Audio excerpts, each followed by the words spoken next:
Victoria from Biblio Lifestyle, and you're listening to the Reader's Couch podcast, the show that will help you bridge the gap between living a full and busy life to one where you're reading, learning new things, and having fun. Today on the couch, I'm so excited to welcome authors Lauren Mechling and Rachel Dodes to talk about their novel, The Memo. In The Memo, we meet Jenny Green, a 35-year-old woman grappling with life's curveballs, from an unambitious partner to a job that's more a vanity project than meaningful work. Now, right around the corner is Jenny's 15-year college reunion, and she has no desire to go. But she skipped the last one, and her friends are very persistent that she attends. Now, Jenny shows up to the reunion, though reluctantly, and while there, she sees her former career counselor, who offers her a second chance through a mysterious and magical memo. And through this memo, she has the opportunity to go back in time to crucial moments in the past and possibly change her life. So in this episode, we talk to Lauren and Rachel about their novel, The Memo. We learn about their reading and writing life. Plus, we talk about time travel, and they share some things that they would change if they could go back in time. But before we get into the episode, if you haven't already, please subscribe to the podcast so you're the first to know when new episodes are available. But also, don't forget to rate and review the show. Leave me those 5 stars. It really helps the podcast. And if you have something you'd like to share with me, click that send me a text link in the show's description and let me know what you think about this episode. And if you're listening on Spotify, you can also use the Q&A feature too. So let me know if you've read The Memo, where would you go if you could travel in time? And if you have a book that you've recently read and loved, I'd love to hear from you too. So again, you can send me a text or you can use that Spotify Q&A feature. So thanks in advance. And now onto the episode with authors Lauren Mechling and Rachel Dodes. Hi friends, welcome again to the Reader's Couch podcast. I'm your host, Victoria Wood, and here on the couch with me to talk about their novel, The Memo, are authors Lauren Mechling and Rachel Dodes. Hi ladies, welcome to the Reader's Couch. Hi, thank you, Victoria. I am so excited to have you both here. Can't wait to talk about The Memo. But Lauren, how are you feeling? I know this isn't your first rodeo, but how excited are you that The Memo is out in the world? I am terrifically excited. I feel like this is the first book that I don't have to do a whole dog and pony show about trying to get people to pay attention to. I feel like with Rachel working with me, it's a book that's just delicious and I could be in a coma for 6 months and people will still love it. So that's a very exciting feeling to not feel like it's up to me to get a book out in the world and to know that Rachel and I have come up with something that delicious, more delicious than anything I've written before. Yeah, and it's also really good to have company. But Rachel, on the flip side, this is your debut. How excited are you about this one? Yes, this is my first rodeo and it's thrilling. And it's so nice to have a partner to go through all of this excitement with. And we're just so happy that the book is out there and that people are loving it. And the team we're working with has been incredible. And I'm over the moon about all of it. Oh, so exciting, so exciting. I really enjoyed The Memo. I can't wait for readers to get their hands on a copy so I can have more friends to discuss this book with. But I want to know, what is your elevator pitch for this novel? Tell listeners what they can expect when they pick up a copy. Rachel? Okay, the book's about a woman named Jenny Green who is on the cusp of her 36th birthday and has been shaken by this feeling that she just didn't get the memo. And all of her friends are killing it. And she's stuck in this sort of going nowhere relationship, living in a crappy apartment. And she goes to her 15-year college reunion and discovers that, in fact, she did not get the memo and everybody else did. Her suspicions are confirmed. And then she gets to go back in time and correct her worst mistakes. So it's wish fulfillment. It's about friendship. It's about ambition. It's about what does it mean to live a good life? So I found it incredibly funny, first the title, The Memo, and then as I was reading, I realized she felt like she did not get the memo, which turned out to be an actual thing.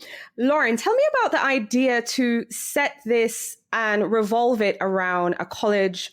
The inspiration was very literal. It's almost nonfiction literal. It came from me. Rachel and I we're kindred spirits, and we had reconnected after many years. We'd worked together, and we had decided, let's be writing partners, and we were working on all these projects. And then I actually had my 20th college reunion coming up and was dreading it, and I remember I was on the phone with a friend of mine as it was like raining, and I was about to get onto the subway, and I hadn't signed up to go yet. And I said to my friend, I just feel like everyone else I went to school with, including my ex-boyfriend and my former college roommates, had all gotten the memo, and they were all tenured professors. One of them was writing for The Simpsons, blah, blah, blah. And I was at that point an unsuccessful and unemployed freelance writer. And so I thought, are there other people who also feel like they just didn't get the memo? And wouldn't it be funny if there was actually a literal memo that would have saved you from your current reality? I love the idea that there was this literal memo.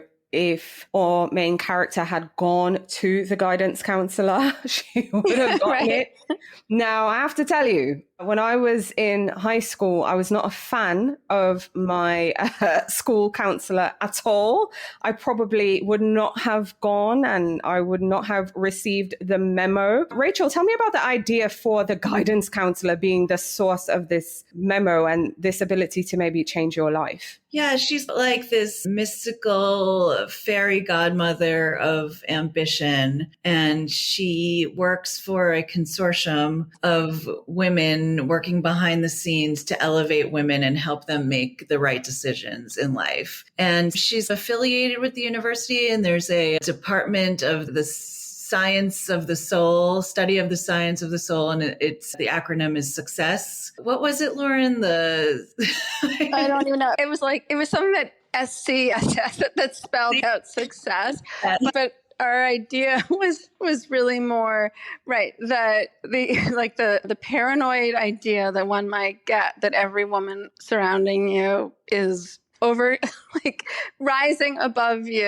and bringing embarrassment upon you, that actually they're all in cahoots. So our concept was that, yes, they literally are. There is a consortium of women who help other women rise above, because we're talking about the fact that without some sort of mystical, magical superpower, women basically are going to be screwed. So that was what we were playing with, the idea of feminism and the patriarchy and ambition and regret. And the whole idea of having it all is such a myth. And so you would have to have a memo in order to get to that point. I felt validated reading because I did not get the memo. So I did not have it all together at all. It's clear I probably should have visited that guidance counselor who I absolutely dreaded in high school. But essentially, listeners, this is a novel about a woman who felt like she didn't get the memo. She went to her college reunion. She discovers she really didn't. But now she has the opportunity to not just fix her life going forward with the memo's advice, she also has an opportunity to go back to those crucial moments in the past to fix those things, so she can now be essentially a woman who has it all, be the superwoman and be the woman she wants to be. So I'm curious, ladies, who was your favorite character in the novel to write or discover? And no, you cannot say Jenny, who is our main character. So Lauren, who is your favorite? My favorite is my least favorite, who is Jenny's boyfriend, Hal, I'm trying to think of a family-friendly word for him. Nitwit. He's a nitwit. He is a guy who is very hot, who she met and clung to, and who didn't really do right by her. But she, as the years went on and as he failed to successfully end their relationship, she clings harder and harder. I love Hal.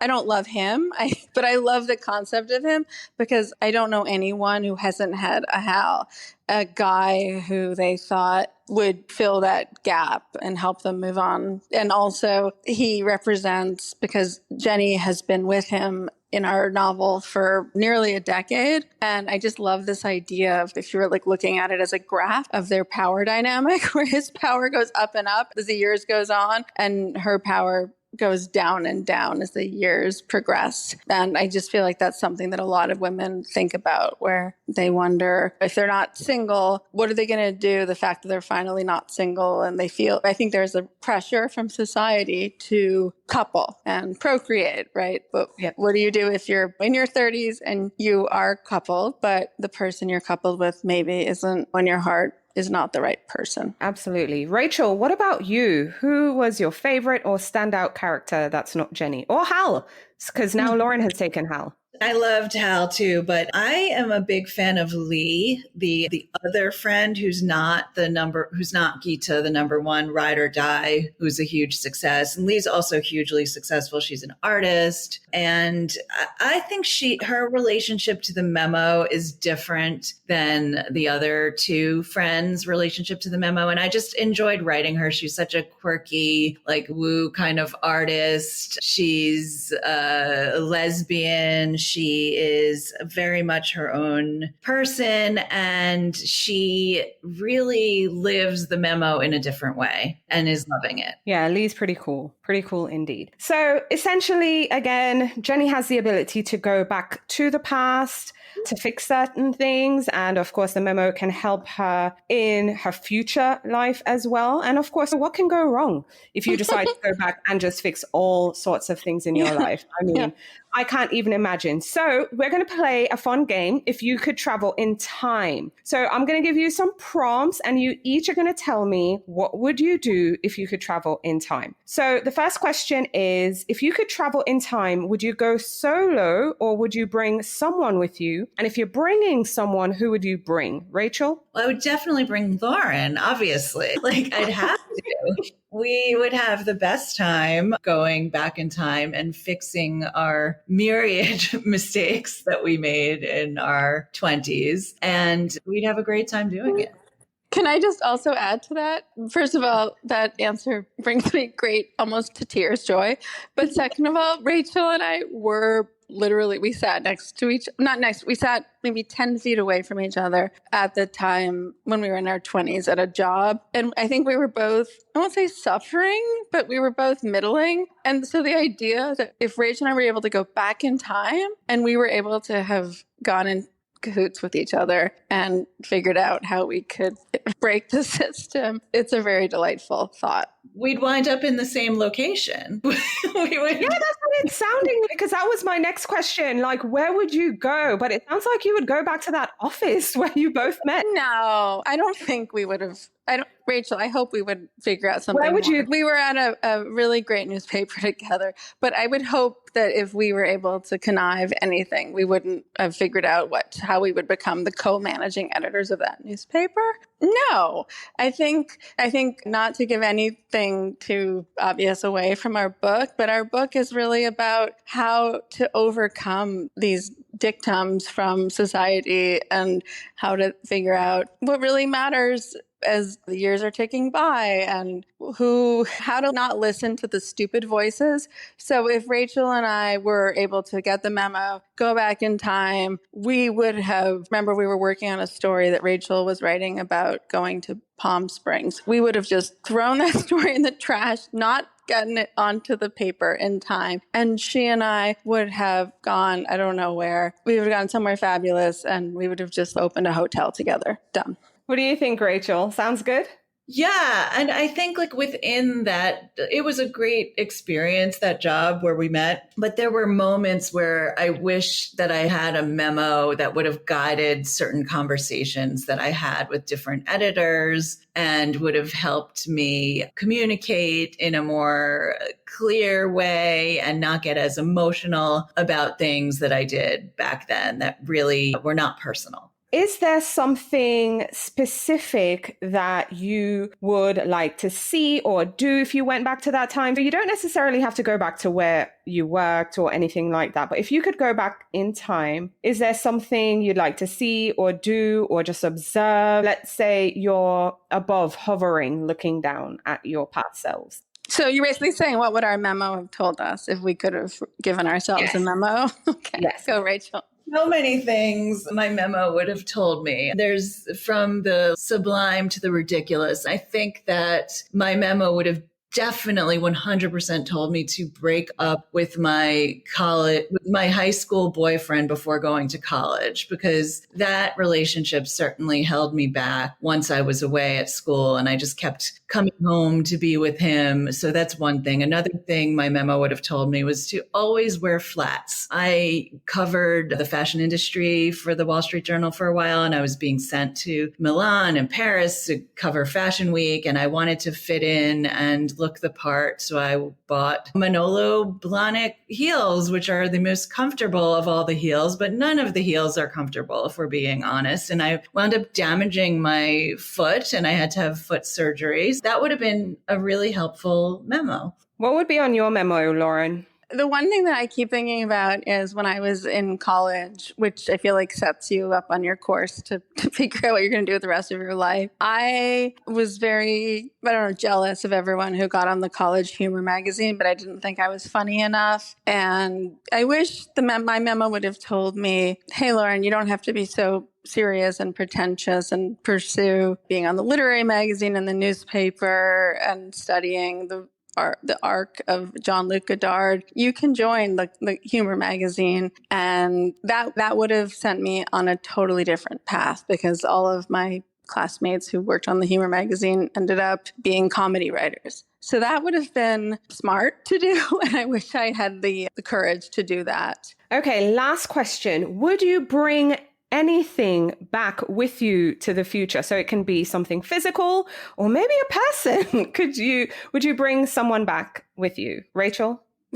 So it could be like a dead person who you wanted to come. It can be a dead person. It can be a person who's still alive. It can be a physical object, a memento, just anything. Oh gosh, this is so sad, but yeah, I would bring back a friend of mine who wound up ending his own life recently. And I would bring back not so much an object, but more of a way of being. I don't know how many dollars I would pay, but many, all of them, to bring back a time when people were not always on their iPhones. And I am someone, every bloody week, I get an update that says your phone use has gone up 5%, right? So I don't know how it's going to keep going up. But if I were able to bring back from a previous time a way of life, a way of living, where people simply just made plans and then had to show up when they agreed to be somewhere at some time, and were not always with their noses on a phone, I think that would be such a nicer way for us all to be right now. That's such a good point, Lauren. And I just went to my college reunion. I graduated in 1999, and we were talking about how amazing it was back then, before we all had phones and before social media and before public shaming was a thing. And I would just love it if all technological development halted in the year 1999. I think our society would be much healthier.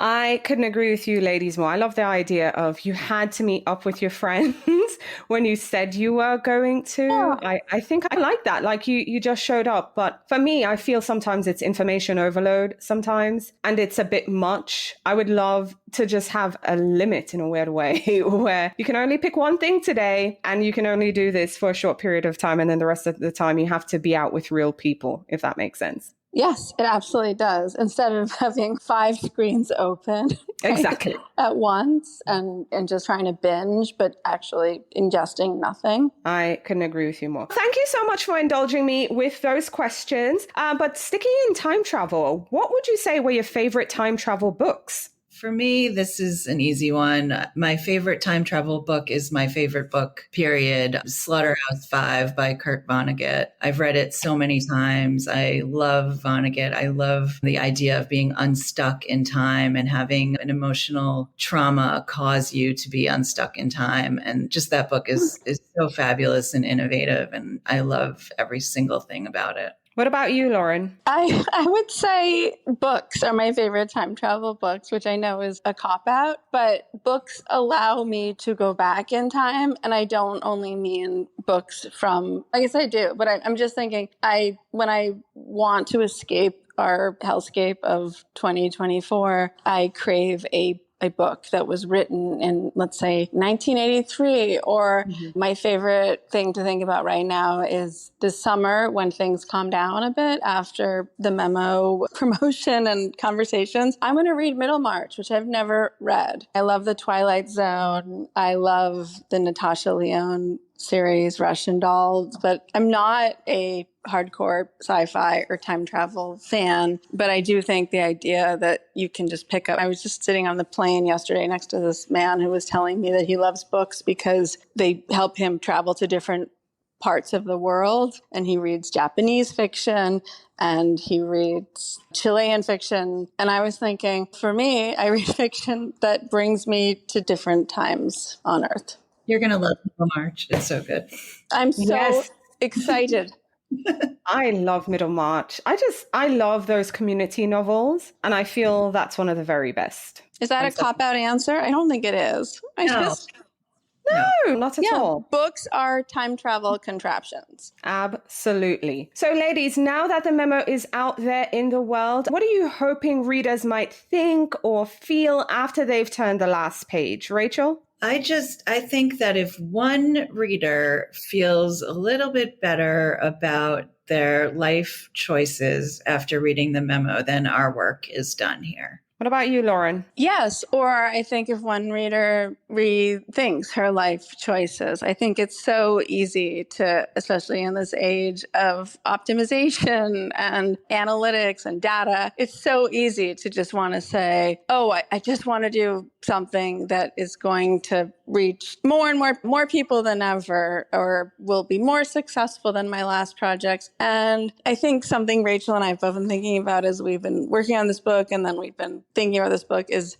we call it the deathbed philosophy, which is like, when you're on your deathbed, are you going to care? Are you going to care if you wrote an article that 600,000 rather than 500,000 people clicked on? Or are you going to care if you gave a presentation that someone who's a jerk came up to you afterwards and patted you on the back? And I think, without giving away the ending of our book, I would hope that somebody who reads our book might say, oh my goodness, I've realized what really matters is that I spend more time with my nephew, or that I do travel to Wales and learn how to make cheese, etc. It's really, we're looking at life is short. There are many forks in the road. You can go up and down any one of them. But in the end, it's really your call. And no one really on the outside is judging you as much as you think they are. So make the most of it. Absolutely. Yeah, nobody's watching because nobody is. Yeah, and it's your life, and this is your one shot. This isn't a dress rehearsal. Do the things you want to do, not the things that you think look cool or will look great on Instagram. Yeah, one of the things after thinking about this book,